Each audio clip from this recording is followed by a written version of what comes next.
So, 2.20. ayun guys, so 2.28 na lang.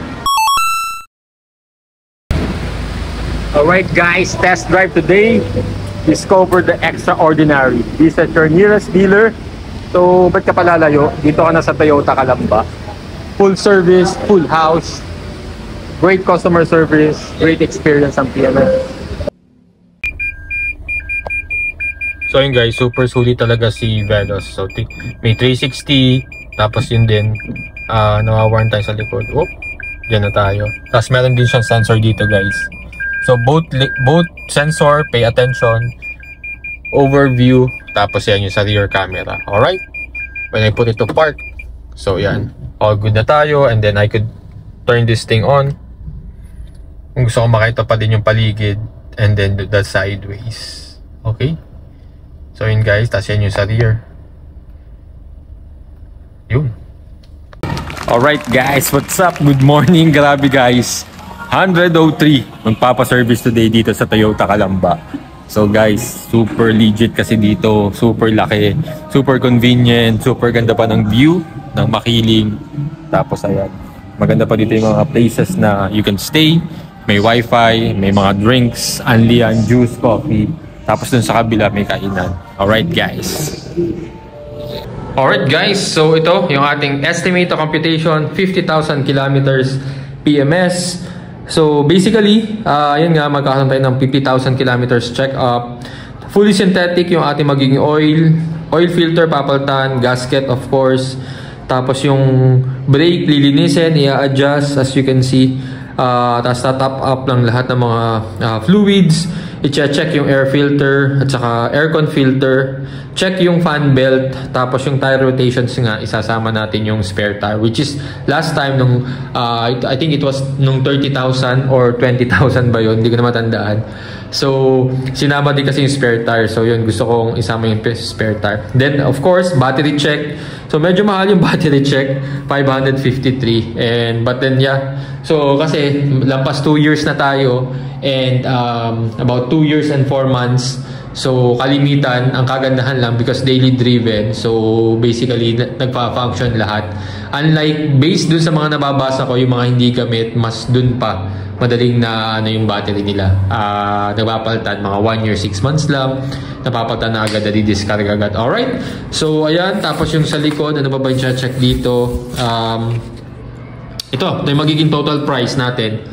5,862. So, pinakita dito yung magiging labor, total parts, oil lubricants, miscellaneous, and then later on, magkakaroon tayo dito ng less na discount na about 1,2 because if you guys remember, nagbigay si Toyota lahat, nag-send yan ng email tsaka nag-notify sa app that meron kang free 20k 1000 PMS but that's equivalent of 1,2 free 20,000 ba o 25? Sorry, free 25 ito. Pakita ko sa screen. Nandito sa app. Yun. Equivalent lang yun ng 1,200. Mamaya ilalas dito. So yun, it's a good thing. Meron tayo na discount. And once again, dito tayo sa Toyota Calamba. Gabi guys, 103 customers yung papaservice today. So nakabook tayo, but then inagahan natin. So yun yung kagandahan guys. Pag maaga ka, kasi most likely, merong mga nilelate. And if na-late ka ng 5 minutes or 10 minutes, so nag-move yung mga queue, okay? So nakakasingit ka. So yun nangyari sa atin ngayon, and yung oras ngayon is just about 9-10 o'clock pa tayo. So 1 hour early tayo. Let's see how it goes, and pakita sa inyo guys yung mga gagawin dito sa Toyota. Alright? Guys, Toyota Express maintenance. So ayan guys, 50k PMS. Spare tire kasama natin. So ayan guys. Hanggang 5mm lang. Okay. Yung sa kabila kaya papapalo natin. Kaya na natin.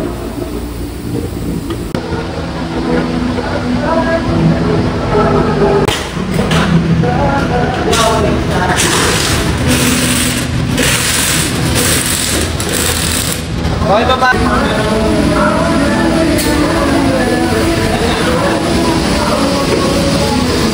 So yun guys, rear brake pads, no available.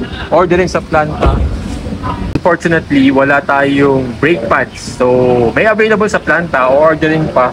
So pinapa-order ko na kay Sir Marco. So dadating siya next week. Let's see And then yun, since yung mga new cars kasi ngayon, pati ito, especially itong Veloz, marami siya mga sensors sa mga dashboard. May mga lalabas dyan pagka nag-error. So since hindi makapalitan yung brake pads natin, para maibalik nila, may kailangan silang gamitin na system. Itong kabilang side makapal, pero yung dito, yung nasa likod pero yung dito manipis. So yun, kailangan siyang palit. Okay, so at this moment, may china-check lang sila sa system. May kailangan silang i-reset dun sa ECU using the laptop because nagmamalfunction yung brake system, yung e-brake. So ayan, they're checking it out, yung piston saka yung e-brake na module.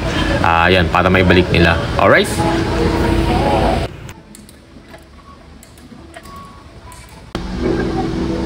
Alright guys, so yun nga, okay na. Naibalik na nila yung sa piston, yung preno sa rear. Hindi na palitan yung brake pads natin because walang available. And next week, sana dumating. So yun guys.